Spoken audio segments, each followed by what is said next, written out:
विचार किया है, उनकी बात तो दूर रही, इनमें ना तो पूरी पवित्रता है और ना तो शुभ कर्म ही। फिर भी समस्त योगेश्वरों के ईश्वर पुण्य कीर्ति भगवान श्री कृष्ण के चरणों में इनका दृढ़ प्रेम है और हमने अपने संस्कार किए हैं, गुरुकुल में निवास किया है, तपस्या की है, आत्मानुसंधान किया है, पवित्रता का निर्वाह किया है तथा अच्छे अच्छे कर्म किए हैं, फिर भी भगवान के चरणों में हमारा प्रेम नहीं है। सच्ची बात यह है कि हम लोग गृहस्थी के काम धंधों में मतवाले हो गए थे, अपनी भलाई और बुराई को बिल्कुल भूल गए थे।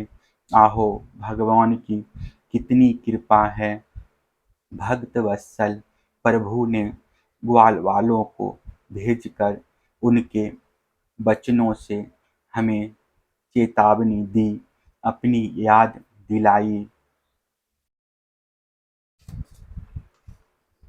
भगवान स्वयं पूर्ण काम है और केवल ये मोक्ष प्रयत्न जितनी भी कामनाएं होती है उनको पूर्ण करने वाले हैं। यदि हमें सचेत नहीं करना होता तो उनका हम सारीखे शुद्ध जीवों से प्रयोजन ही क्या हो सकता था। अवश्य ही उन्होंने इसी उद्देश्य से मांगने का बहाना बनाया, अन्यथा उन्हें मांगने की भला क्या आवश्यकता थी।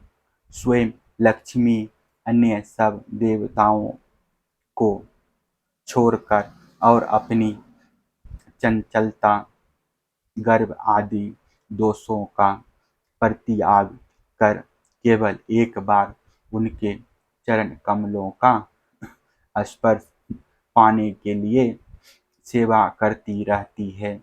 वे ही प्रभु किसी से भोजन की याचना करे, यह लोगों को मोहित करने के लिए नहीं तो और क्या है। देश काल पृथक पृथक सामग्रियां उन उन कर्मों विनियुक्त मंत्र अनुष्ठान की पद्धति, ऋत्विज, अग्नि देवता, यजमान, यज्ञ और धर्म सब भगवान के ही स्वरूप हैं। वे ही योगेश्वरों के भी ईश्वर भगवान विष्णु स्वयं श्री कृष्ण के रूप में यदुवंशियों में अवतीर्ण हुए हैं। यह बात हमने सुन रखी थी, परंतु हम इतने मूढ़ हैं कि उन्हें पहचान ना सके।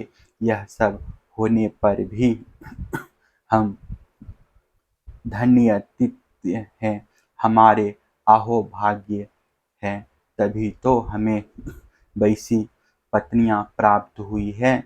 उनकी भक्ति से हमारी बुद्धि भी भगवान श्री कृष्ण के अविचल प्रेम से युक्त हो गई है। प्रभु आप अचिंतनीय और अनंत ऐश्वर्यों के स्वामी हैं। श्री कृष्ण आपका ज्ञान अगाध है, आपकी ही माया से हमारी बुद्धि मोहित हो रही है और हम कर्मों के प्रचंडों में भटक रहे हैं। हम आपको नमस्कार करते हैं। वे आदि पुरुषोत्तम भगवान श्री कृष्ण हमारे इस अपराध को क्षमा करें, क्योंकि हमारी बुद्धि उनकी माया से मोहित हो रही है और हम उनके प्रभाव को ना जानने वाले अज्ञानी हैं। परीक्षित, उन ब्राह्मणों ने श्री कृष्ण का तिरस्कार किया था, अतः उन्हें अपने अपराध की स्मृति से बड़ा पछतावा हुआ और उनके हृदय में श्री कृष्ण बलराम के दर्शन की बड़ी इच्छा भी हुई, परंतु कंस के डर के मारे वे उनका दर्शन करने ना जा सके। जय हो, जय हो। फिर दूसरा कथा लेकर आएंगे। सब्सक्राइब, फॉलो, शेयर अवश्य करें। जय हो, जय हो, जय हो।